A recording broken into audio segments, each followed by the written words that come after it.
Donc, tout le monde. Alors, on est Bezat Hashem dans notre l'écouter à la faute, page 80. Page 80.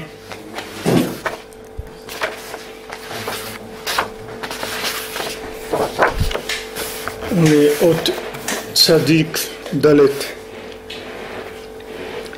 Ot Tzadik Dalet, Vezeprinat, Iti, Melevanon Kala, Iti, Melevanon Tavoy.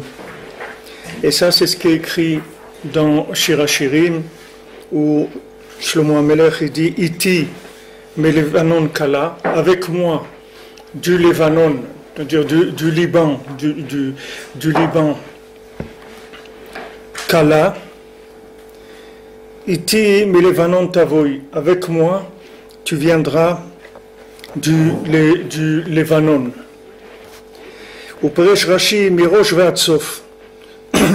Et Rashi il explique sur ça que depuis début jusqu'à la fin, c'est-à-dire Me'et Yetziatra Me'abet Hamikdash la Galout, du moment où tu vas sortir du Bet Hamikdash pour aller dans l'exil, Vegam Betoch HaGalout, et même dans l'exil, jusqu'à ce que tu reviennes à ta place au Liban, Ititiye, tu seras toujours avec moi.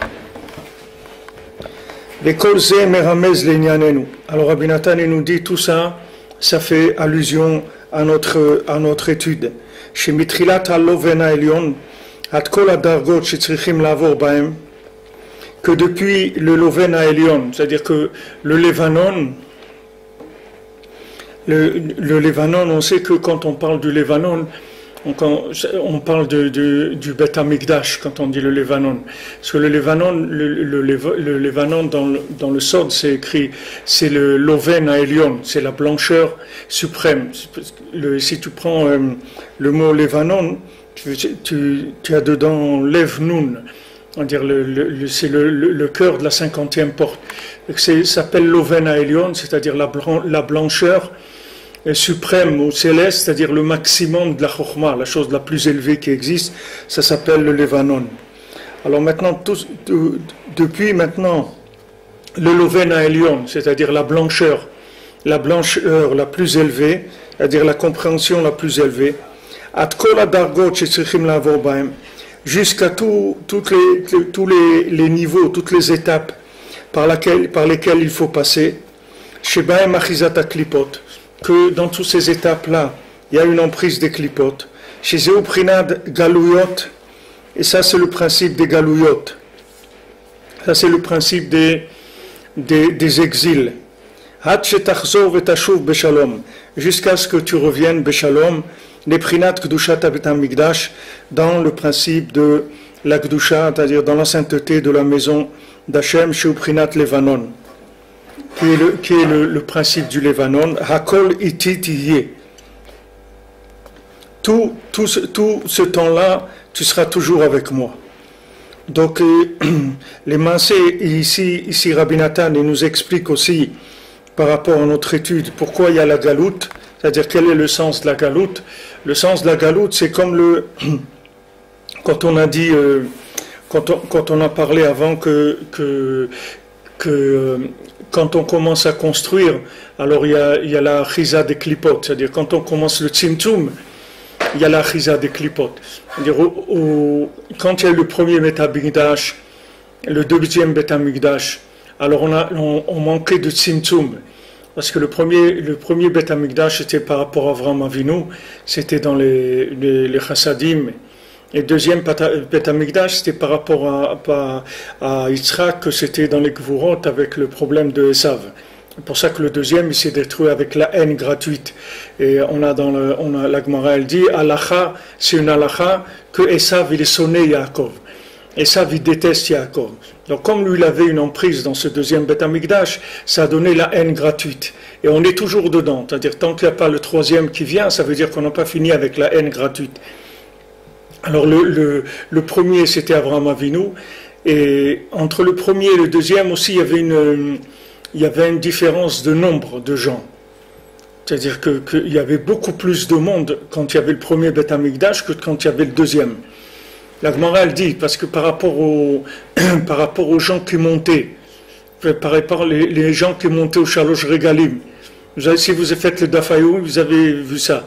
Quand les gens montaient pour le Shalosh Regalim, dans le premier, c'était innombrable, on ne pouvait pas compter les gens. C'est-à-dire que c'était des nuées humaines depuis Yerushalayim jusqu'à tout Eretz Israël. Il y avait beaucoup de monde. Mais le deuxième, il n'y avait pas beaucoup. Il n'y avait pas beaucoup de monde. Le deuxième, c'était quelques dizaines de milliers de personnes qui avaient, c'est tout. Il n'y avait pas beaucoup. Alors maintenant, que ce soit le premier ou le deuxième, le problème, c'est toujours le même. C'est-à-dire que il y a la Chokhmah. Il y a la Chokhmah, c'est-à-dire ce qui va nous permettre de découvrir la volonté d'Hachem. Après cette Chokhmah, cette connaissance, cette sagesse, on va la mettre en application pour construire le Beth Amikdash.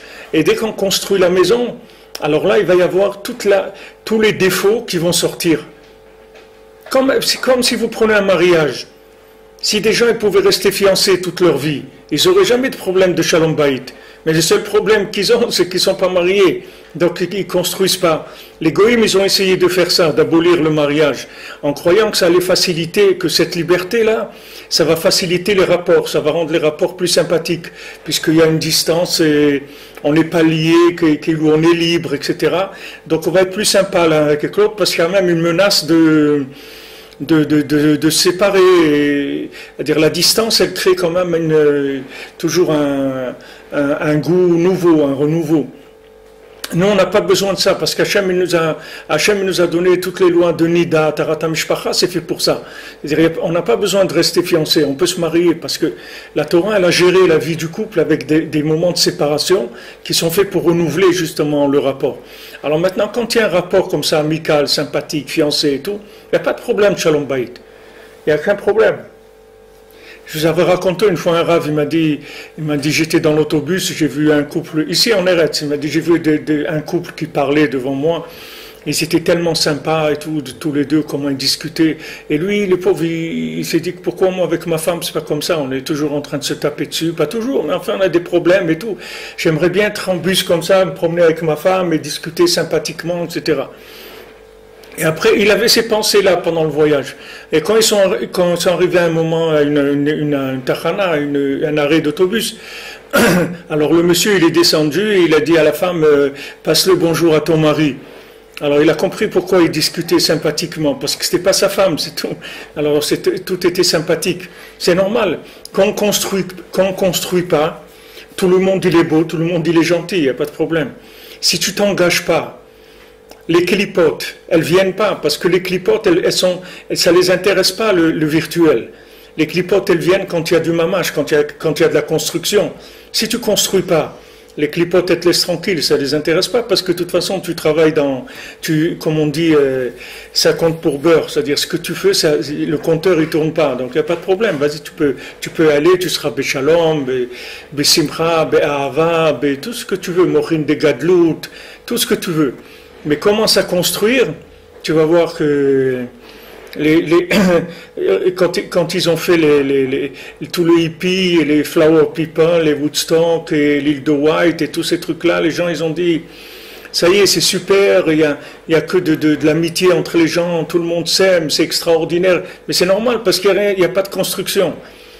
Il n'y a aucun problème. Dès qu'ils ont voulu construire des modes de vie qui était par rapport à ça, ça n'a pas marché, ça s'est détruit tout de suite.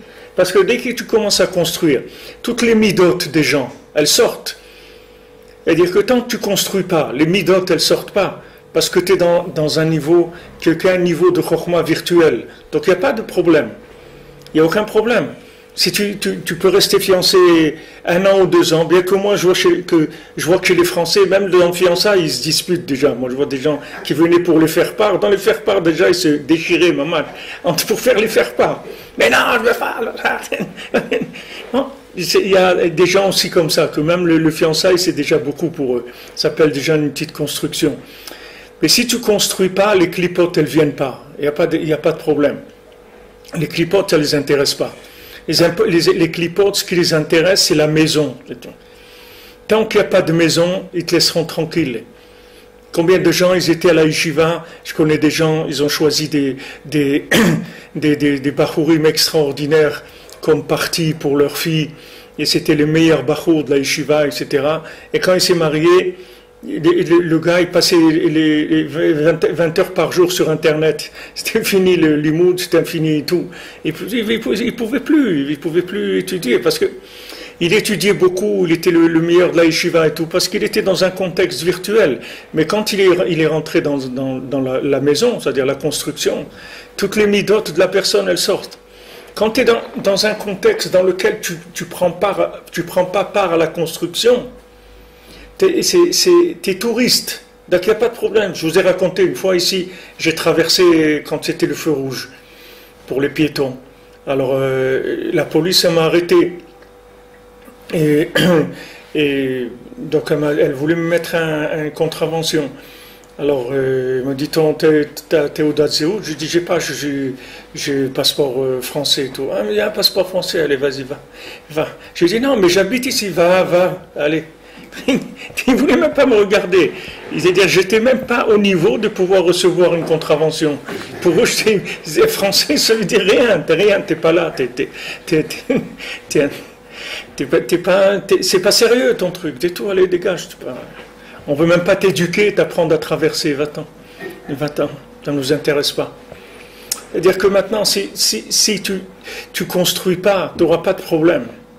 Les gens ils disent ouais des problèmes shalom bayit et tout dans le monde religieux il y a beaucoup mais c'est normal, plus tu vas construire plus tes midot elles vont sortir, tes mesures. Avec quoi tu construis? Avec des outils. Quelqu'un qui construit quelque chose, il sort sa bêche, son marteau, son truc, sa perceuse, il va commencer à sortir les outils qu'il a. C'est la même chose. Dès que tu vas commencer à construire, il faut payer le loyer, il faut payer l'électricité, il faut emmener la parnassa, il faut les enfants qui soient à l'école, il faut rentrer, il faut aider sa femme parce qu'il y a des trucs. C'est les midot, là tous les outils que la personne a à l'intérieur, ils vont sortir.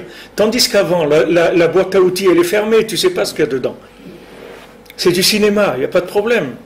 On peut jouer tous les rôles qu'on veut au cinéma, il n'y a aucun problème.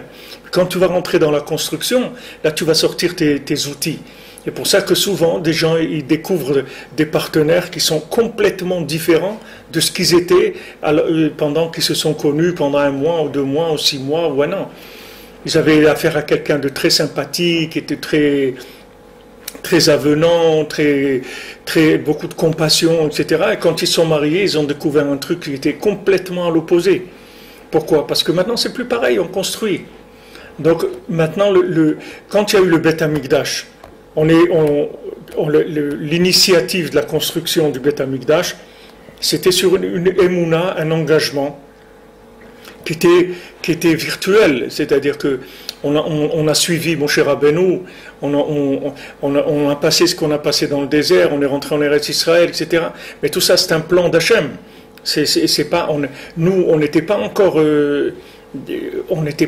dans le niveau de Midot pour pouvoir assumer une chose pareille.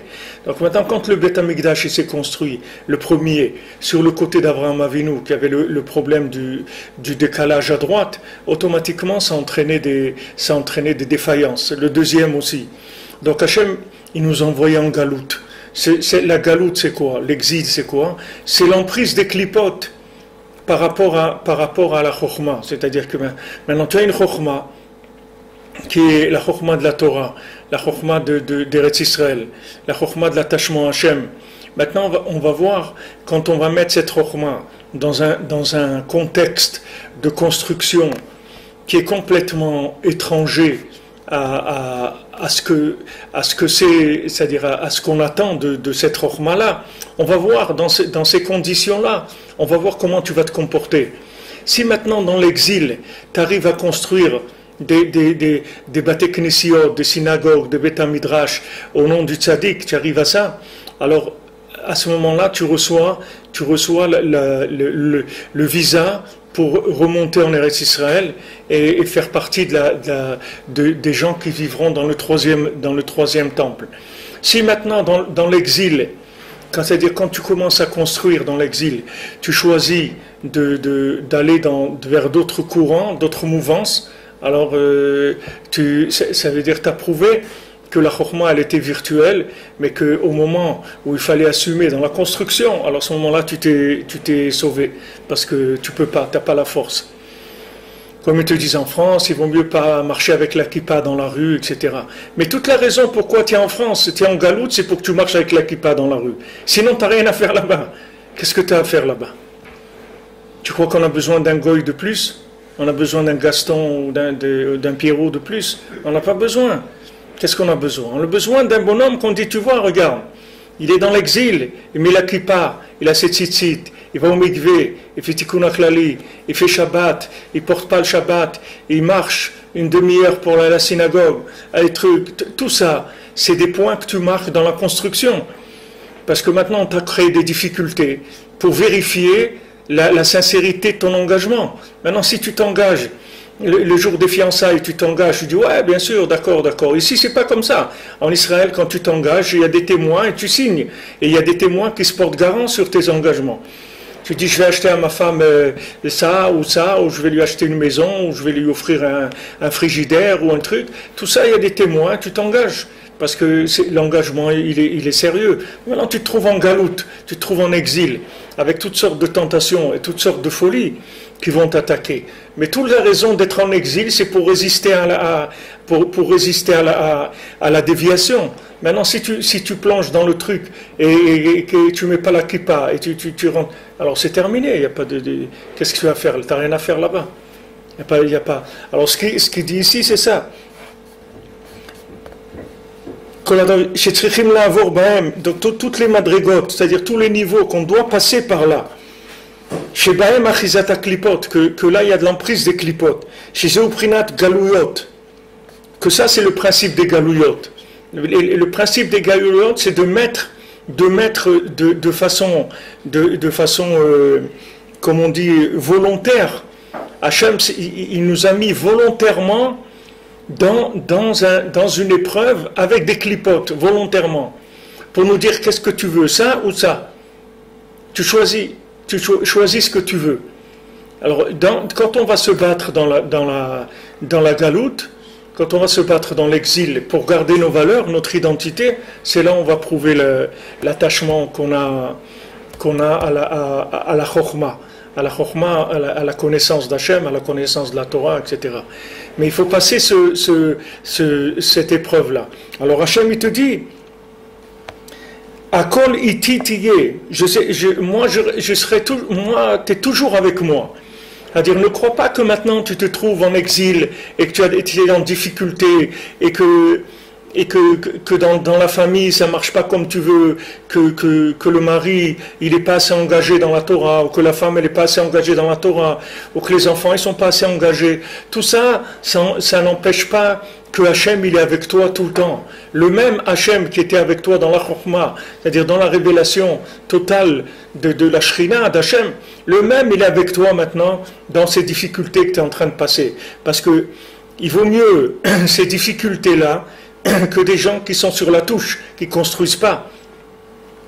Il vaut mieux être sur le terrain en prenant des coups de pied que d'être au vestiaire et de regarder les gens jouer. Il vaut mieux que tu joues et tu prends des coups. Qu'est-ce que tu vas faire? Mais tu joues au moins. Tu peux marquer des buts, tu peux faire des choses.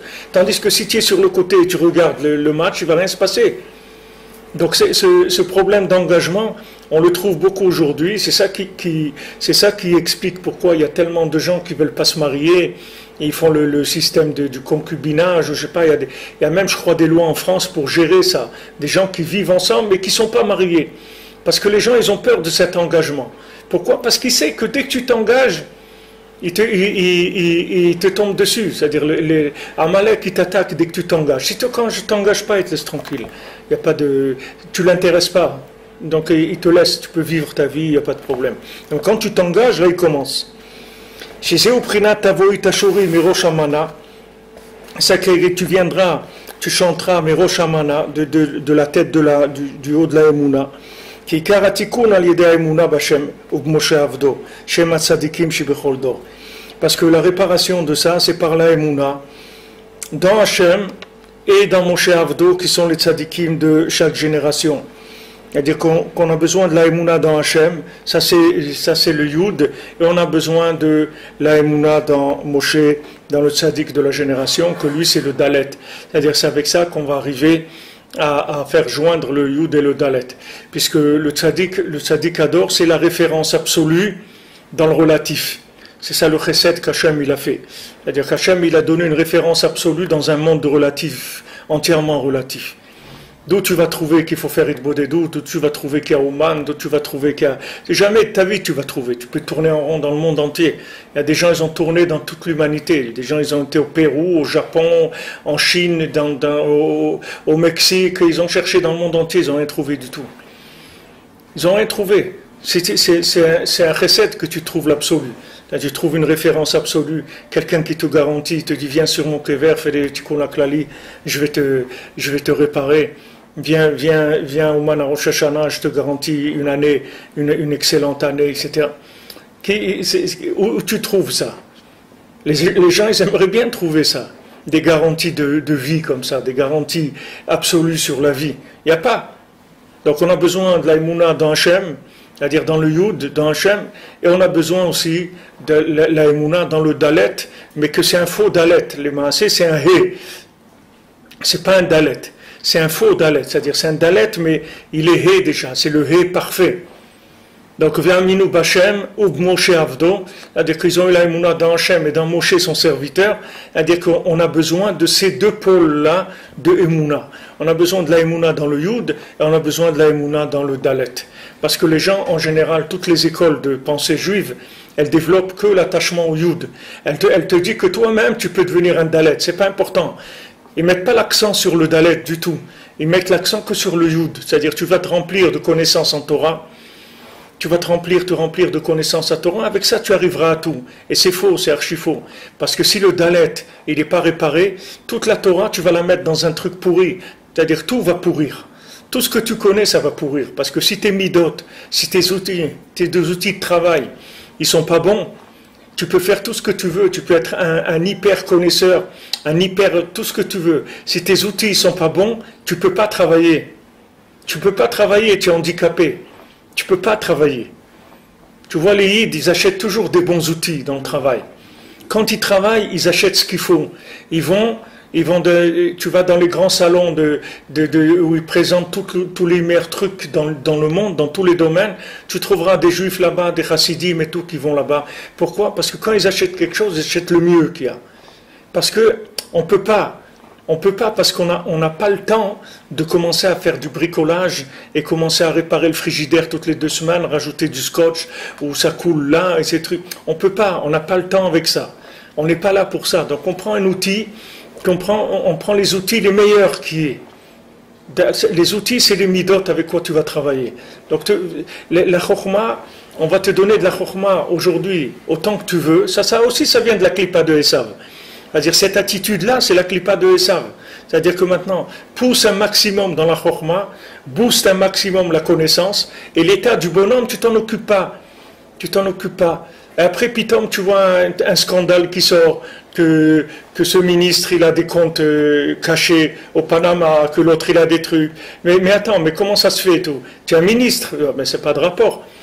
Mais non, mais normalement, un ministre, ça doit être quelqu'un qui est exemplaire par rapport, au moins que les lois qu'il impose aux gens, au moins que lui, il est... Non, il n'y a pas de rapport. C'est ça le problème. Alors que cette clipa de Esav, c'est ça, c'est que tu rentres dans le Yud, et on te dit le Dalet, t'occupe pas, il va s'arranger tout seul. Et c'est pas vrai, il s'arrange pas tout seul, il s'empire, au contraire. Si tu t'occupes pas du Dalet, il s'empire. Et le seul qui peut t'arranger le Dalet, c'est le tzaddik, c'est tout. Il n'y a personne qui peut t'arranger le Dalet. Le Dalet, c'est-à-dire la boîte à outils, il n'y a personne qui t'arrangera les outils, il n'y a que le tzaddik. Il n'y a que le tzaddik. Et Rabbeinu rapporte ça dans le conte, le conte de Hanouka. Quand Rabbeinu l'a raconté une vision de Hanouka, on dit le premier soir de Hanouka, il y a un invité qui rentre chez le Balabait, etc. Alors le Oréach, c'est Orchet, c'est Oréach, l'invité, c'est la lumière de la 8e dimension. Alors il rentre chez le Balabait, il rentre chez quelqu'un qui est dans sa maison, qui est un bonhomme à la maison. Et alors il lui dit, qu'est-ce que tu fais, etc. Il lui dit, voilà, je travaille, truc. Et, tout. Et l'autre, il commence à sentir une inspiration énorme avec cet invité qui est venu les Maasé chercher sa Neshama, il est venu le faire monter, etc.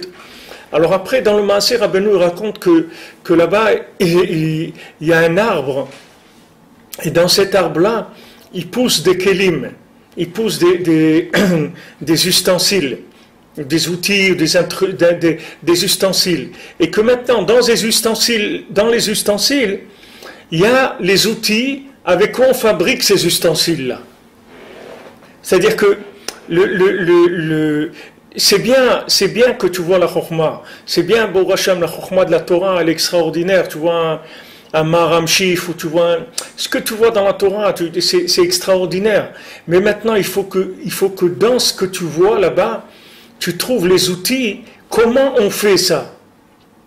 Comment on fait ça? Quand on dit que Moshe Rabbeinu, il a amené la Torah, et Rabbeinu, il a amené le Kiyum à Torah, Rabbeinu, il t'amène comment tu fais pour devenir comme ça? Comment tu fais pour devenir la chose que tu es en train d'étudier? Tu ne vas pas rester un étudiant toute ta vie. Il faut bien qu'un jour que tu commences à exercer. Comment tu vas faire pour exercer? Il te faut des outils.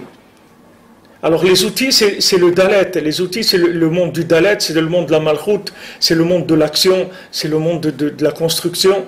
Et ça, il n'y a que le tzaddik qui peut t'aider là-dedans, puisque lui, comme on avait vu dans la Torah du lendemain du Yom Kippour, que le tzaddik, lui, il a une maîtrise du Dalet, c'est-à-dire des quatre éléments. Il a la maîtrise du feu, de l'air, de l'eau, de la terre.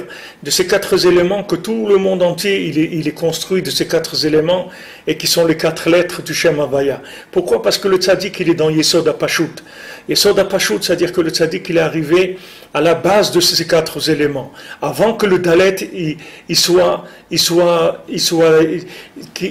Dalet, qu'il soit 4, il était Echad. Echad, pourquoi quand tu fais le schéma, tu dis Echad, et on te dit d'appuyer sur le Dalet? Parce que le lien d'appuyer sur le Dalet dans le Echad de schéma, c'est pour que le Dalet il rentre dans Echad, qu'il ne soit pas 4, qu'il soit 1. Alors maintenant, celui qui est 1, qui n'est pas 4, alors on a vu là-bas que quand tu le vois, tu vas voir tout de suite où tu es dans ta boîte à outils. Tu vas voir tes midotes tout de suite où tu te trouves. Parce que tu as une référence parfaite. La référence parfaite, la référence absolue, qui est au-dessus de toute manifestation de spécificité ou de révélation de quoi que ce soit. Le tzaddik qui se trouve au-dessus de tout ce qu'il y a comme révélation dans le monde. De tout ce qui se révèle dans le monde, c'est déjà une branche qui se révèle. Dès que tu parles de révélation, tu parles déjà de division en 4. Dès que tu parles de révélation, c'est Shem Havaya, c'est Yud Kevake, c'est déjà la révélation. Mais avant ça, il y a le Yesod HaPashut, il y a la base simple, unique, qui est avant ça. Et Rabbeinu, il nous dit là-bas que quand maintenant tu regardes, tu vois le tzaddik, tu vas voir où tu dois rester dans toutes les midotes. Tu vas voir Pashut, tes mesures, tu vas venir à la mesure parfaite. Tu vas venir devant la mesure parfaite, et là tu vas voir où tu en es. Rabbeinu, il disait aux gens de ne pas fumer. Il ne voulait pas qu'ils fument. Alors il dit, qu'est-ce qui vous manque des ta'avot? Avec tout ce que vous avez comme ta'avot aussi, il faut que vous ajoutez ça. Il dit, ça c'est rien du tout, c'est pas dans votre nefesh. Quand quelqu'un bébé, il naît, mais il n'est pas avec l'envie de fumer. Il a envie du biberon, de trucs, mais il n'a pas envie de fumer. C'est pas quelque chose dans le nefesh de la personne. De fumer, c'est pas dans le nefesh de l'individu. Alors Rabbeinu nous dit, qu'est-ce que tu t'ajoutes des ta'avot? Tu n'as pas ça. Pourquoi tu t'ajoutes? Il te manque des ta'avot. Tu n'as pas de problème déjà avec le reste. Il faut que tu t'en ajoutes. C'est-à-dire, Rabbeinu, il n'avait pas de rachmanout sur le c'est-à-dire, il ne jouait pas avec les choses simples de ce monde. C'est-à-dire, il te met en face de la réalité. C'est tout, regarde. Allez, laisse tomber ces choses-là, laisse tomber ça, arrange ça. Parce que quand tu te trouves avec lui, tu peux pas, tu as tout ton référentiel, il se met en... Vous savez comment l'aéroport, là, quand vous voyez qu'il y a un avion qui a décollé, après tout le tableau, il se remet en place par rapport à ça. Ça, c'est la même chose, quand tu te trouves devant le tzaddik, tu as toutes tes midotes, tout ça se remet en place, tout ça se remet... Tu vois où tu es dans toutes tes midotes. Parce que le tzaddik, c'est la référence. C'est-à-dire, maintenant, avec Hachem, tu peux venir chez Hachem avec des midotes qui ne sont pas bonnes. Tu ne te rendras pas compte. Tu vas prier, tu vas étudier, tu vas faire plein de choses alors que tu as des midotes qui sont complètement catastrophiques. Tu as des comportements qui sont horribles. Tu peux faire ce que tu veux avec Hachem, tu ne verras pas. Mais le tzaddik, non. Le tzaddik, c'est une application. Tu ne peux pas avec le tzaddik venir et faire semblant que tu es bien. Le tzaddik, il va directement. Combien d'élèves ils sont venus chez Rabbeinu qu'ils pensaient qu'ils étaient des tzaddikim. Rabbeinu les a remis en place tout de suite. Tous les élèves de Rabbeinu, c'était des tzaddikim. Les grands élèves de Rabbeinu, tous les élèves qu'il y avait autour de Rabbeinu, que ce soit Rabbi Nathan, ou Rav Naftali, ou Rav Shmuel Isaac, ou Rav Aaron de Rouv, ou bien Rav Shmuel Isaac, ou bien Rav Yudel, tous ces gens-là, c'était des tzadikim, c'est-à-dire eux-mêmes, c'était des tzadikim, comme si tu prends le Baal Shem Tov ou le Maggid de Mezrich, c'était des grands tzadikim, les élèves de Rabbeinu. Mais quand ils sont venus devant Rabbeinu, tout de suite, les voiles, ils sont tombés, ils sont restés, ils se sont vus comment ils étaient. Et quand ils ont vu comment ils étaient complètement retournés. C'est comme ça qu'ils se sont attachés à Rabbeinu. Rabbeinu, il disait, Rabbeinu, au début, il avait, je ne sais pas combien d'années ça a duré, mais Rabbeinu, il avait l'habitude que les gens ils venaient, ils faisaient vidouille.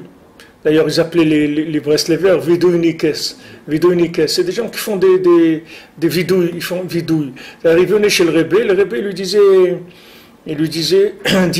dis-moi ce que Hachem, moi et toi, on sait. Alors là, les gens, ils disaient ce qu'ils avaient fait, etc. Mais après Rabbeinu, il a arrêté ça. Il a arrêté ce lien de vidouille.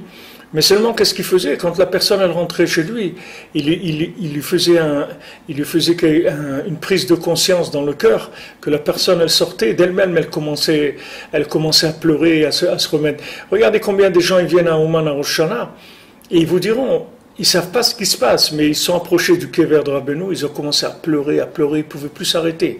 Mais ils ne sont même pas conscients d'où ça vient. C'est-à-dire, c'est la neshama qui ressent, ce n'est pas le cerveau. C'est-à-dire, ils ressentent quelque chose, ils sentent que ça ne va pas, qu'ils sont trop loin, qu'il y a quelque chose qui ne marche pas. Mais ce n'est pas au niveau de la conscience, c'est au niveau de l'inconscient, c'est pas au niveau de la personne, elle n'est pas consciente, elle va se mettre à pleurer, mais elle ne saura pas pourquoi elle pleure. Le fait d'être à côté du tzaddik, ça refait tout le référencement des midotes. C'est pour ça qu'on a besoin des deux. On a besoin de la émouna dans Hachem, on a besoin de la émouna dans Moshe Rabbeinu, qui sont les tzadikim de chaque génération.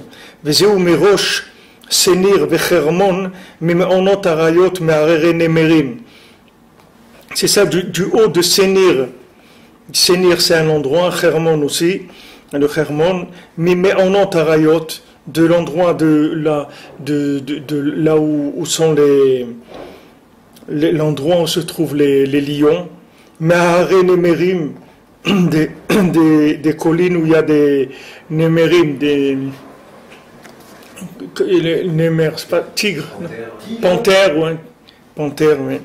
Azkanamer, c'est panthère, ouais. Shem prinat mekomot sheish bahem achizat achitzonim. Qu'est-ce que c'est ces endroits? C'est des endroits où il y a une emprise des chitzonim, des klipotes, des forces extérieures et des klipotes, hakashot meod, qui sont très durs, c'est des clipotes très très durs. Shehem me'onot arayot v'arenemerim, qui sont ces endroits où habitent je ne sais pas comment on appelle l'endroit où habitent les lions, c'est la résidence des lions, et dans ces collines-là où il y a ces panthères. Shemekomam etzel hare senir vechermon, que c'est leur endroit. C'est dans les montagnes de Senir et de Hermon. On avait vu Hermon, que c'était un endroit des clipotes, je ne sais pas si vous vous rappelez une fois. On avait vu ce lien, il y avait même il y avait même une décomposition du mot et tout, je ne sais pas si c'est le Zohar qui donne ça, mais il expliquait que le lien de Hermon, c'est un lien de Makom de clipote. Même de là-bas, de ces endroits-là, tu montreras par la force de la Emouna dont on a parlé, c'est-à-dire la Emouna d'Hachem, et dans le tzaddik. Vezeu levaftini be'echad menair, be'echad anak mitzevoronair. Et c'est ça qui est écrit, les vaftini be'echad menair. Tu m'as, comme on dit les vaftini, c'est pas, ça n'existe pas en français, ça se conjugue pas le mot cœur. Comme on dit les lavev, la vaftani, c'est comme tu m'as aimé, si on veut, avec un de tes yeux. Be'echad anak mitzaveronair. Tzavar, c'est le cou. Anak mitzaveronair. Des grands, je ne sais pas, il faut regarder là-bas dans le Shirachirim. Chez eux, Prinat, chez Mechavev et Israël, Alidekol Nekuda Nekuda Tova. Ça, c'est le nyan que Hachem, il aime le Ham Israël, avec chaque point et chaque point positif chez Motsebahem. Chaque point positif qu'il trouve dans le Ham Israël, Akadosh Baruch Hu, il les aime avec ça. Afalpi chez Kilkelu, comment chez Kilkelu Baegel. Même qu'ils ont fauté comme ils ont fauté, ils ont fait le vaudor. Bechen Bechol Dor. Et c'est comme ça dans chaque génération, comme chez Piresh Rashi Sham. Comme Rashi l'explique là-bas, c'est-à-dire que maintenant il n'y a pas de rapport entre le niveau d'amour que Hachem il a pour chacun et l'état dans lequel il est, que même la moindre Nekuda Tova, le moindre point positif qu'il y a dans quelqu'un, ça suffit pour qu'Hachem il l'aime. Et donc il n'y a pas besoin, les gens ils veulent s'exiger des choses, ils veulent être parfaits, et s'ils ne sont pas parfaits, alors ils sont cassés parce qu'ils ne sont pas fait les mitzvot parfaitement. Par exemple, voilà, maintenant il y a Sukkot, c'est beaucoup de mitzvot, c'est beaucoup de contraintes, de choses à faire, il y a beaucoup de choses à faire. Alors si quelqu'un il n'arrive pas à faire quelque chose comme il faut, il n'a pas fait toutes les akafot, il était fatigué, il est parti, ou il arrive en retard et tout, alors il est brisé parce que il lit qu'est-ce qui se passe pendant les akafot, et s'il a sauté une akafal du Chesed, ou de la Gvoura, ou de David Ameller, ou de Yosef Hatzadik, des trucs, il dit, j'ai raté. C'est pas ça qu'il faut regarder. Hachem, il raisonne pas comme ça. Hachem, il raisonne le contraire. Le rond contraire. Hachem, il a le raisonnement opposé de ça. Il dit quoi? Tu avais envie d'aller au akafot, tu aimes les akafot, tu n'as pas été, bon Hachem, tu as envie d'aller, ça suffit. Pour qu'Hachem, il t'aime. Tu n'as pas besoin d'être parfait pour qu'Hachem t'aime. Hachem ne demande pas de la perfection. Ça aussi c'est Esav. Esav pourquoi? Parce que les gens ils rentrent tellement dans le Yud, d'en haut, dans la Chokhmah. C'est-à-dire on est dans des générations tellement de Chokhmah qu'on est devenu des perfectionnistes. C'est normal parce que tu vis dans du virtuel. Le virtuel, tu peux faire du parfait avec le virtuel, il n'y a pas de problème. Mais prends ce virtuel, mets-le dans l'application, tu vas voir ce que ça va devenir. Tu peux construire une maison avec un programme de création d'architecture ou n'importe quoi. Tu peux dessiner une maison de façon extraordinaire et tout. Maintenant, viens la construire cette maison, tu vas voir ce que c'est. Tu vas voir que ça n'a rien à voir avec ça. Tu vas voir que le terrain il est comme ça et ça c'est comme ça et que les courbes elles sont. Tu vas voir que c'est un autre monde complètement quand tu vas passer dans la construction. Alors maintenant, les gens ils s'exigent ils lisent des livres et il y a des spécialistes de ça. Dans les réseaux sociaux, les trucs qu'ils envoient, on reçoit dans les WhatsApp et tout. Voilà ce qu'il faut faire ça, il faut faire ça, il faut faire ça, il faut faire ça. À qui tu t'adresses maintenant? Tu sais à qui tu t'adresses, tu balances des trucs, tu ne sais même pas à qui tu t'adresses. À qui tu t'adresses? Alors maintenant, toi, tu lis des livres, tu vois sur Sukkot et tout. Bon, Hachem, il y a des livres entiers sur Sukkot, les grandeurs de la Soukha, les Tikkunim. Si tu regardes les Ketuvei Arizal sur Hoshana Rabbah, tu vas voir qu'est-ce que c'est Hoshana Rabbah, que Mamash, c'est le double de tous les chassadim qu'il y a dans Sukkot, tu vas voir des Tikkunim, des choses extraordinaires. Mais et moi, c'est-à-dire, il ne faut pas que tu oublies qui tu es, d'où tu viens. Qu'est-ce que tu veux qu'on te demande? Qu'est-ce que tu crois qu'Hachem, il attend de toi? Hachem, il attend de toi que tu sois Bessimcha, que tu fasses ce que tu peux faire, et que tu le fais Bessimcha, Betovlev, c'est tout, que tu sois content. Que tu sois content, c'est tout. Qu'est-ce qu'Hachem, il veut de toi? Hachem, il ne veut pas que tu sois un être parfait. On ne va pas vers les êtres parfaits. On va vers les êtres les plus imparfaits qu'il y ait jamais eu dans le monde. C'est vers ça qu'on va. On va vers les plus grands tocards de l'humanité, c'est vers ça qu'on va. On ne va pas vers les êtres parfaits, ils sont derrière nous, ils ne sont pas devant nous. Donc maintenant, qu'est-ce que tu veux t'exiger? Tout ça pour être triste après. Tout ça pour être triste et avoir de la peine que tu n'as pas fait ce qu'il fallait faire. Et c'est dommage, parce que ce n'est pas ta place. Hachem, il regarde chaque point positif que tu fais et il t'aime. Avec ça, ça lui suffit pour t'aimer. Pourquoi tu vas t'engager? Tu veux t'engager dans des choses que tu n'es pas capable de faire. Le cerveau, il t'amène à des choses qui n'ont rien à voir avec ce que tu es capable de faire. Ton cerveau peut te faire un plan que tu n'es pas capable de suivre avec ton corps, avec tes midotes, tu ne peux pas suivre. Et ton cerveau, il te fait croire que c'est ça que tu dois faire. Mais ça, c'est écrit dans les livres. Mais qui est-ce qui t'a dit que ce livre-là, c'est un rapport avec toi? Que ce qui est écrit là-bas, c'est pour toi? Qu'est-ce qui t'a dit que ce qu'il écrit le Harizal, tu dois faire? C'est ça, toi, tu sais pas. Donc maintenant, tu as besoin de quelqu'un qui te traduit ça à ton niveau, à toi. Tout le travail du tzaddik, c'est ça, c'est qui connaît la génération, c'est le tzaddik de la génération. Il sait exactement à qui il a affaire. Et il va te donner les niveaux dans lesquels tu dois t'engager. Donc il te dit Bodedou, il te dit Ouman Rosh Shana, tu dis la halacha, tu fais Tikkun HaKlali, tu fais ce qu'il te dit de faire. Tu fais des Teilim, tu fais du Likutei Tfilah, tu fais ce qu'il te dit de faire. Ça, c'est les doses que le tzaddik connaît, il sait que tout le monde peut arriver à faire ça. En tout cas, toutes les générations à venir, elles pourront faire ça, et ça suffira pour qu'elles puissent être attachées à Hachem et recevoir tous les tikkunim qu'il y a de tchouva, etc. Alors l'homme avec son cerveau, il voit des textes. Après, il commence à prendre ses rêves pour de la réalité, c'est tout. Après, il commence à s'imaginer qu'il est le Chazon Ish, ou il commence à s'imaginer des trucs. Il y a plein de gens qui sont complètement dans leur tête, ils planent complètement, ils croient qu'ils sont des tzadikim, ils croient qu'ils sont des gens, ils s'exigent des niveaux très très élevés, alors que ces niveaux qu'ils s'exigent, c'est pas leur niveau du tout. Leur niveau, c'est d'être chez eux tranquillement, de faire un petit œuf au plat et s'asseoir et étudier un petit peu comme ça à table, et trucs. Et ils se lancent dans des aventures où ils sont tristes, ils sont nerveux, après ils deviennent haineux par rapport aux autres, et aigris. Il y a beaucoup de problèmes qui sortent de ça. Après, c'est les dépressions, c'est des choses terribles qui viennent à cause de ça. Tout ça parce que la personne n'a pas la émouna, que Hachem ne me demande pas beaucoup. Hachem, son habitude, c'est de regarder rien que les points positifs de l'individu. Le reste, il ne regarde pas. Et des points positifs, Baruch Hachem, chacun, il en a des centaines et des milliers, il en a. Baruch Hachem. Alors, il n'y a pas à rentrer dans ces angoisses-là de Esav. Chez Zéouprinat Alimud Akadosh, chez qu'il a donné nous Morenu Rabbeinu Zal. Et ça, c'est l'étude sainte. Il dit Limud Akadosh, c'est-à-dire cette étude sainte que le Rebbe, il a révélée. Al Pasuk Azamra Elokai Beodi, sur le Pasuk, sur le verset Azamra Elokai Beodi, que je vais chanter Hachem avec le peu de bien que j'ai en moi. Ain Sham Vechen Beshar Mekomot. Va voir cette Torah-là, la Torah 282 dans l'écouté moral, et aussi d'autres endroits.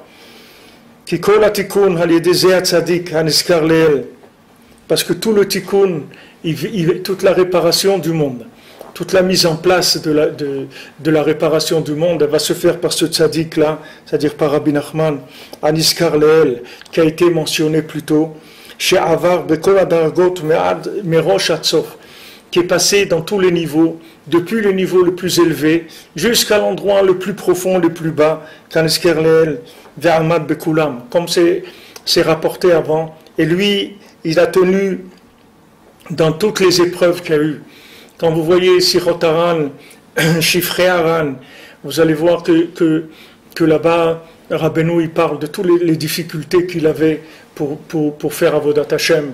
Comment Rabbeinu, il avait des épreuves dans tous les domaines, dans la nourriture, dans tous les domaines, dans les nerfs, dans le fait qu'il n'arrivait pas à étudier. Pardon. Il ne comprenait pas. Il étudiait, il ne comprenait rien dans l'étude. Mais la Mishnah, il ne comprenait pas. Alors quand vous lisez ça, vous ne comprenez pas. Qu'est-ce que c'est? Normalement, c'est quand vous voyez un livre où on va faire des éloges d'un tzaddik, vous allez dire que voilà, il voyait d'un bout du monde à l'autre, il se promenait en soucoupe volante, je ne sais pas, des trucs qui sont extraordinaires. Mais que vous voyez qu'un tzaddik, il lutte pour casser l'envie de manger, et les nerfs, et qu'il n'a pas envie d'étudier, et quand il étudie, il ne comprend pas. Vous dites, mais c'est quoi ce tzaddik-là? C'est quelle sorte de tzaddik, c'est ça? Parce que Rabbeinu, il veut te faire comprendre que tu peux pas lui raconter des histoires. Tu peux pas lui dire que tu peux pas. Parce que là où tu te trouves, toi, lui s'est trouvé plus loin que toi encore, dans ce domaine-là où tu te trouves, toi. Et lui, il est sorti de là-bas, il s'est battu, et lui, il va te donner les moyens de t'en sortir. Donc ne crois pas que tu peux t'échapper en disant que c'est trop difficile. Tu ne peux pas lui dire ça. À lui, tu ne peux pas dire ça. Tu peux dire à des gens qui sont pas descendus, qui connaissent pas les zones inférieures. Tu peux leur dire c'est trop difficile, j'arrive pas. Mais les gens qui sont descendus en dessous de là où tu es toi, tu peux pas leur dire que c'est pas possible parce qu'ils sont remontés de là-bas. Donc à lui tu peux pas dire parce que lui il inclut tous les niveaux, c'est ce qu'il dit ici. Mirosh ve'atsof, depuis le haut de haut en bas. Ve'amad bekulam, et dans toutes ces épreuves là, il a tenu. Shebekocho yachol ha'alot hakol. Misof kol dargin, adresh kol dargin. Et lui, il peut faire monter tout le monde, depuis le dernier des derniers jusqu'au plus haut des plus hauts. Personne ne peut dire à Rabbi Nachman que Rabbi Nachman ne peut pas le réparer. Ça n'existe pas. Celui qui pense ça, c'est uniquement parce qu'il a envie de se rouler, c'est tout. Mais il peut pas dire à Rabbi Nachman, il ne peut pas lui dire, mais moi c'est pas pareil. Il n'y a pas de c'est pas pareil. De celui qui est le plus bas sur terre, le Rebbe peut le faire monter. Et celui qui est le plus haut aussi, il peut le réparer aussi. Bekoach Hamuna Gdosha. Tout ça par la force de la Emouna, de la sainte Emouna, de la confiance. Ou le galot malchuto idbach aliado daika kaneskerle. Et non seulement il va le sortir, mais il va révéler la malchut d'Hachem grâce à lui précisément. Comme on l'a vu dans la Souka. C'est-à-dire le tzaddik qui va sortir le bonhomme à Rosh Hashanah des entrailles, des intestins de Amalek, il va le faire sortir. Après Yom Kippour, il va lui enlever les nuages qu'il y a sur ses yeux pour qu'il voit le bien. Et après, à Sukkot, il va être mégalé, il va révéler la Torah qu'il a ce bonhomme-là en lui, qui était au fond du ventre de Amalek. Maintenant, Veshavtem Ma'im Besasson, comme on a vu Ma'ane Yeshua, vous allez puiser de l'eau dans la joie des sources de la délivrance. Et le Targum dit Ulpan Chadat, un enseignement nouveau. Qu'est-ce que c'est cet enseignement nouveau? C'est l'enseignement de ce bonhomme-là qui était au fond du ventre de la Klippa. Maintenant qu'il est sorti, non seulement il s'en est sorti, mais il va révéler la royauté d'Hachem dans le monde. Parce qu'il va amener des éléments nouveaux pour la construction du Beth Amikdash. Ce bonhomme-là, tu vois, qui était là-bas, qui était dans les tripes de Amalek, ce bonhomme-là, il va amener des éléments pour reconstruire le Beth Amikdash. Tout ça par le corps du tzaddik. Rien que par le corps du tzaddik, c'est tout.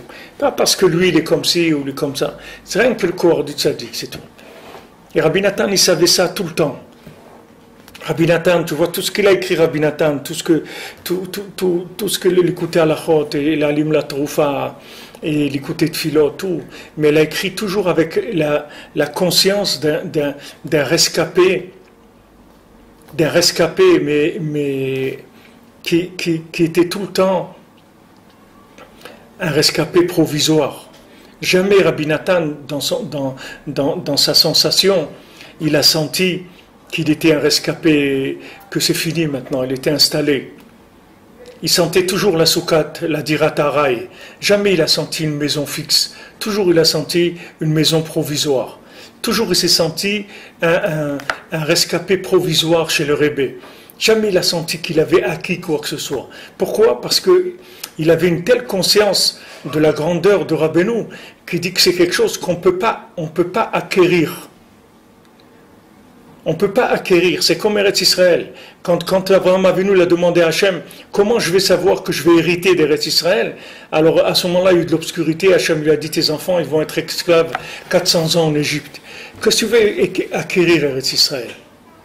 C'est comme si tu rentres dans un palais royal, tu vois, c'est magnifique, c'est super et tout. On te dit, voilà, fais comme chez toi, ici. Prends ce que tu veux, fais ce que tu veux. Alors tu viens, tu dis non, mais je veux l'acheter l'endroit. Vous pouvez me le vendre? Je veux l'acheter. Tu dis monsieur, il y a des glaces là-bas, et vous regardez à la glace. Qu'est-ce que vous voulez acheter?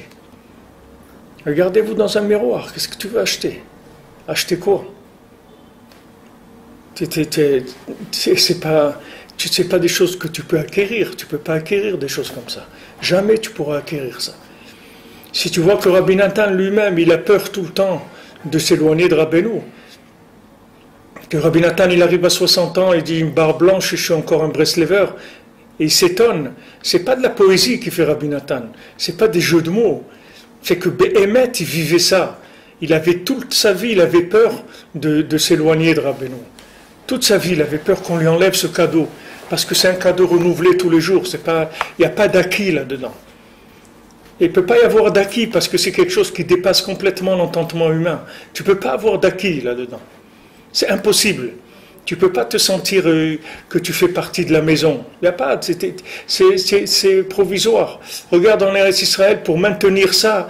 Regarde ce que Hachem il nous fait pour maintenir ça.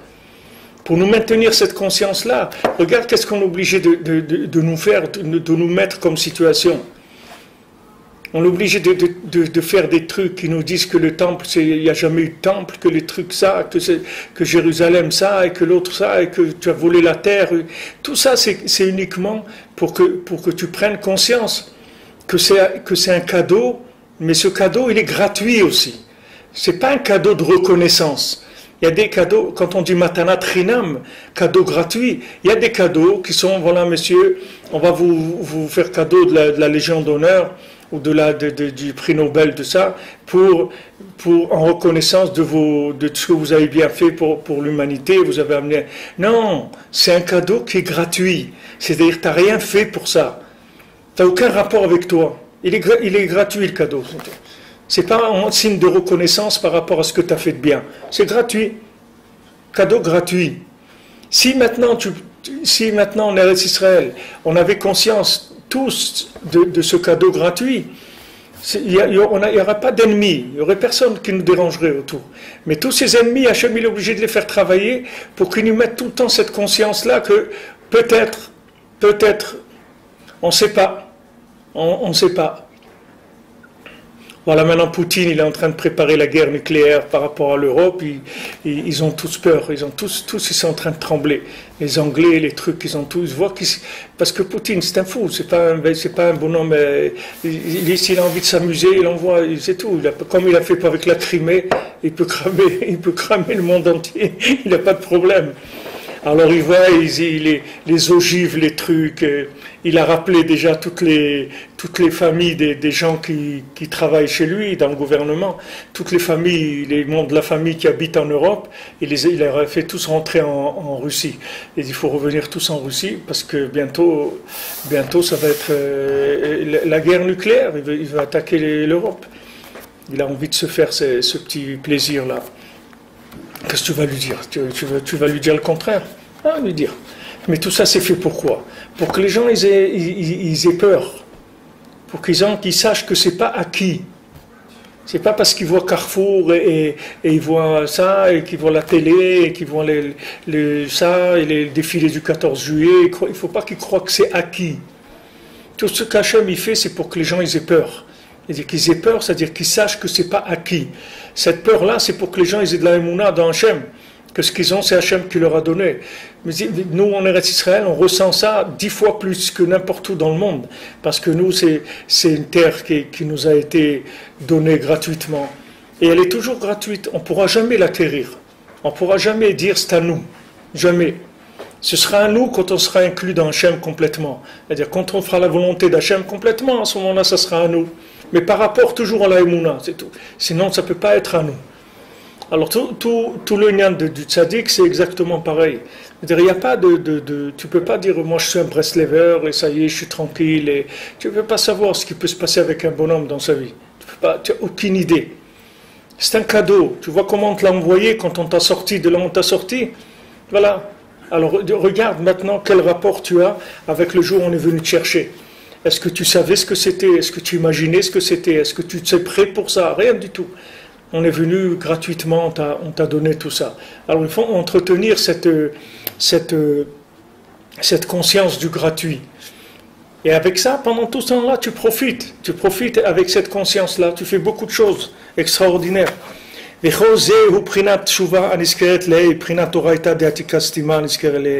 Tout ça, c'est le principe de la tchouva, c'est-à-dire le principe de la Torah Deatika Stima, la Torah cachée, dont on a parlé en haut, Shenemra pasuk Vehu Kechatan Yotse Mechupato, qui a été dit sur le pasuk, et lui, il est comme un khatan qui sort de sa choupa. Donc, comme on a dit, lui, c'est le khatan, c'est le nouveau marié. Ce khatan-là, il était caché. Il était dans sa choupa, c'est-à-dire il était recouvert, il était caché. Le bien qu'il avait en lui, il était caché. Il ne le connaissait pas. Et maintenant qu'il a découvert sa conjointe, c'est-à-dire il a découvert le Ohel, c'est-à-dire la maison, il a construit la Shemesh Sam Ohel Baem, Vehu Kechatan Yotse Mechupato, c'est-à-dire que pour le soleil, il a mis un Ohel, il a mis une tente sur le soleil, c'est-à-dire que maintenant il a accepté de baisser un petit peu sa connaissance, de baisser un peu son orgueil pour se marier, c'est-à-dire pour construire un foyer. Et de ce foyer-là, il ne sait pas que c'est lui qui va sortir de ce qu'il était caché. Il va savoir qu'il va se découvrir lui-même. Qu'avant ça, il ne savait pas qui il était. Il ne peut pas savoir qui il est parce qu'il est dans un plasma, là, un truc, il est enfermé. Il est enfermé parce qu'il est dans le Yud, il est dans la Chorma, c'est un embryon, il ne sait pas qui il est, Bichlal. Il ne sait même pas qu'est-ce qu'il est capable de faire. Alors quand il accepte de la Shemesh Samuel Bahem, de diminuer la lumière du soleil, c'est-à-dire que le lien du roi soleil, c'est-à-dire qu'il se dit, il va baisser un peu le caquet, il va s'abaisser un petit peu pour créer un foyer, et ça va lui demander de s'abaisser. Il n'y a pas de... Rav Israël Ber Odessa, une fois il m'a dit les quelques fois que j'ai pu être chez lui, parler avec lui, une fois il m'a dit tu sais, se rapprocher de Rabbeinu, c'est le 10e Nitsayon de Avraham Avinu, c'est la Akedat Yitzhak, c'est-à-dire que c'est mamash le sacrifice d'Yitzhak. Et il a dit s'il n'avait pas ça, rien, tous les 9 qu'il a passés, ça aurait été rien du tout. Il est devenu Avraham Avinu uniquement parce qu'il a tenu dans le 10e. Alors là, ça a valorisé, ça fait officialiser, ça fait qu'on a enregistré les 9 d'avant. Mais si le 10e, il avait échoué, tous les 9 qu'il avait avant, tu n'aurais jamais su que ça existait, un homme qui a eu ces épreuves, parce qu'elles n'auraient pas été validées. C'est la 10e qui a validé les autres. Donc le Nisayon de se rapprocher de Rabbeinu, c'est mamash, quand tu arrives à Aïn Mamash, c'est-à-dire qu'on doit t'enlever, mais tout ce qu'il y a comme égo, comme orgueil, tout ça, ça doit disparaître complètement. À ce moment-là, tu peux te rapprocher de Rabbeinu. Sinon, tu ne peux pas sentir ce que c'est la Gdusha du tzaddik. Il y a besoin d'un bitoul, et le tzaddik qui s'occupe déjà de t'envoyer ce qu'il faut comme visionnante et tout. La seule chose qu'il faut, c'est que tu restes tranquille, c'est tout. Alors, quand la personne, elle décide de construire un foyer, elle va rentrer dans un endroit où il va y avoir des problèmes. C'est tout à fait normal, puisqu'il va construire. Donc il va avoir des affronts, il va avoir des problèmes, des situations difficiles, des incompréhensions, tout ça. Tout ça, c'est fait pour qu'il baisse le niveau de l'ego, pour qu'il baisse le soleil. Et à ce moment-là, et à ce moment-là, il va sortir de ce qui était caché, c'est-à-dire lui-même. Tout ce qui l'empêchait de se voir lui-même, de voir le bien qu'il avait en lui, maintenant ça va sortir. Du moment où il a accepté de soumettre, qu'il a accepté de baisser et d'aller tout vers que de la tfila, c'est tout. Il y a quelque chose, tu pries, tu t'habitues, tu fermes ta bouche, et quand tu as quelque chose à dire à quelqu'un, à ton conjoint, tu vas le dire à Hachem, c'est tout. Tu n'as pas besoin de parler avec lui des choses qui sont désagréables, ou des remontrances, ou des comment on dit, des réclamations. Tu viens avec des réclamations, ouais, pourquoi, c'est ça, tout, que la souka elle est sale, il y a des trucs par terre, il y a des trucs, ça. Il n'y a pas de réclamation. Le bureau de réclamation, il est en haut. Ici, il n'y a pas de bureau de réclamation. Tu as des réclamations à faire, tu t'habitues à vivre dans la diratarai, à vivre dans la tfila. et tout. Tu t'habitues à vivre là-bas, dans la tfila. Tu as quelque chose, tu pries Hachem. Il y a un problème, tu t'adresses à Hachem. Tu veux quelque chose, tu t'adresses à Hachem. Tu n'es pas content de quelque chose, tu t'adresses à Hachem. Tu sors du rapport de conflit. Il faut sortir de tout rapport conflictuel. Parce que tout rapport conflictuel, il va te laisser enfoncer dans la chokhma. Tu vas te croire que tu es quelqu'un de bien. Tu vas croire que tu es quelqu'un qui a raison. Et tant que tu auras raison, tu ne peux pas rentrer chez le tzaddik. Tant que tu crois que tu as raison, tu ne peux pas rentrer chez lui. Tu ne peux pas t'imaginer ce que c'est Rabbeinu. Tant que tu es sûr que tu as raison. Le jour où tu es certain que tu as vraiment tort dans tous les domaines, tu n'as rien du tout, là tu vas rentrer chez le tzaddik.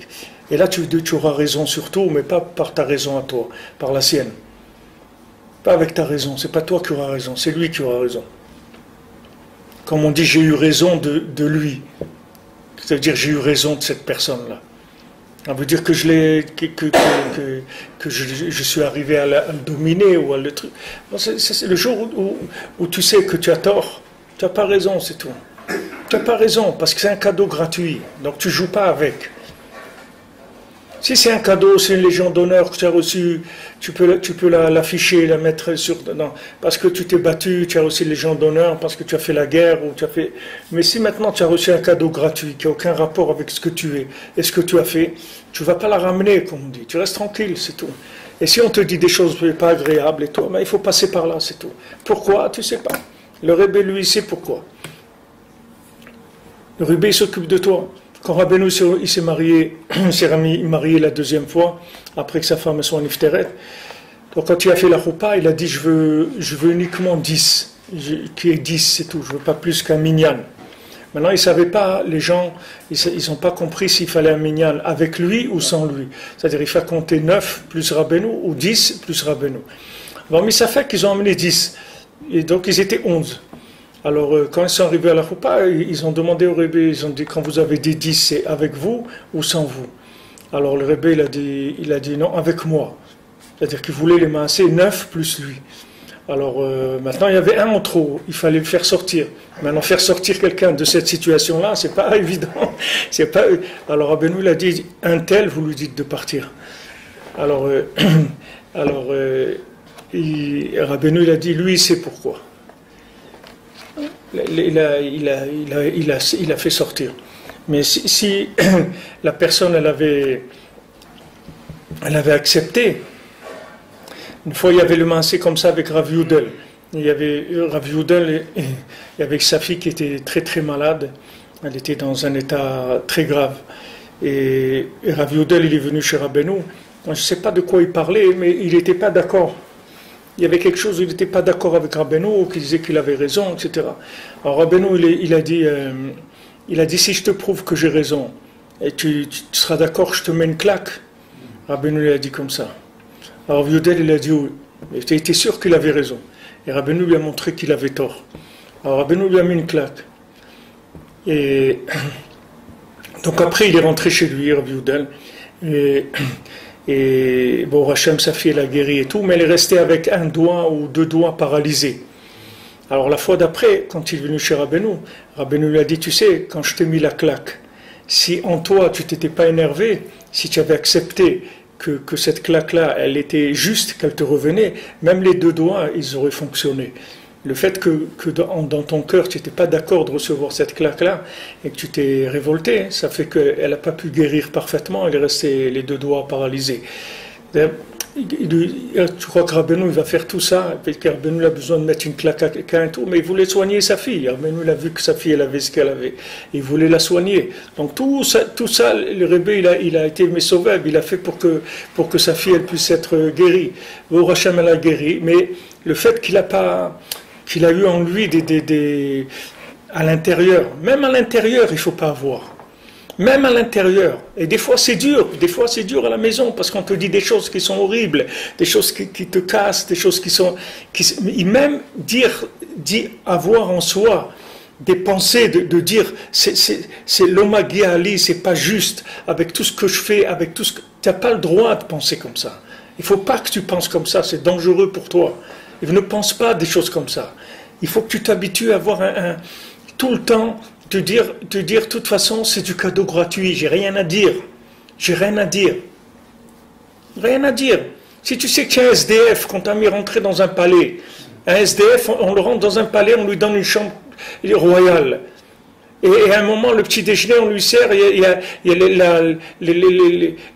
je sais pas quoi, le beurre, il est pourri ou n'importe quoi. Tu crois qu'il va écrire une lettre, il va prendre un avocat, il va aller écrire une lettre contre le roi, qu'est-ce que c'est ça? Vous me donnez pas les trucs.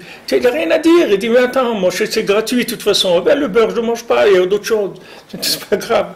Alors, c'est-à-dire, si tu entretiens cet état d'esprit-là, tu peux passer toutes les épreuves de Simra. Tu n'as pas besoin de t'énerver.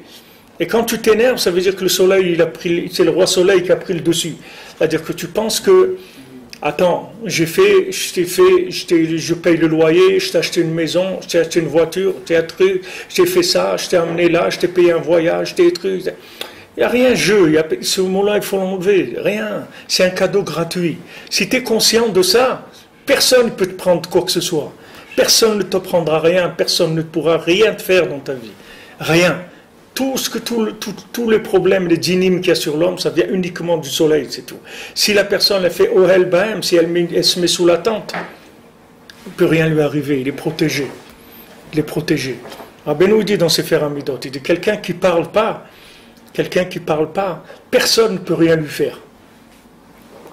Personne ne peut rien lui faire. Parce qu'il ne parle pas, tu ne peux pas l'attraper. Il n'y a pas où l'attraper. Il ne parle pas, c'est tout. Il arrive ça ou ça, tu dis, bon, Hachem il veut comme ça, c'est tout. Moi, j'ai quelque chose, je parle avec Hachem, c'est tout. C'est pas que tu es bloqué, c'est pas que tu vas t'asphyxier, on ne t'asphyxie pas. On te dit, parle avec Hachem. Tu as un problème, parle avec Hachem. Il y a quelque chose qui ne te plaît pas, parle avec Hachem. Tu as le droit de parler avec Hachem. Mais en toi, avoir des nerfs et des trucs et des revendications, ouais, pourquoi elle invite sa sœur et mon frère, on ne l'a pas invité, et à Soukot, elle a invité 3 fois ses parents, et mes parents, elle ne veut même pas une fois. Il n'y a pas de truc comme ça, n'existe pas ça. Il faut enlever ça de l'intérieur. Il faut nettoyer ça, parce que ça, c'est dangereux. Il ne faut pas avoir ça, parce que toutes ces situations, on t'écrase. Ce n'est pas parce qu'on veut te faire du mal, Chas v'Shalom. C'est uniquement parce qu'on doit te donner des choses. Et ce qu'on doit te donner, il faut que tu passes sous le paillasson. Il n'y a rien à faire. Qu'est-ce que tu veux qu'on fasse? Tu es comme ça. Tu es d'accord? Emouna. Emouna, c'est tout. Tu as la Emouna. Tu dis, attends. Bon, Hachem, je vais au Man, à Rosh Hashanah et tout ça. Qu'est-ce que tu veux? Qu'est-ce que j'ai besoin? Tout le reste, c'est pas. C'est un peu plus, un peu moins, c'est pas important. Au Hachem, je vais chez le Tzadik. Au Hachem, je peux faire Idboedou, je fais mon Tikkun HaKlali. Qu'est-ce que tu veux de ce monde-là? Au Hachem, le maximum, tu l'as eu déjà. Au Hachem. Voilà, Bezrat Hachem.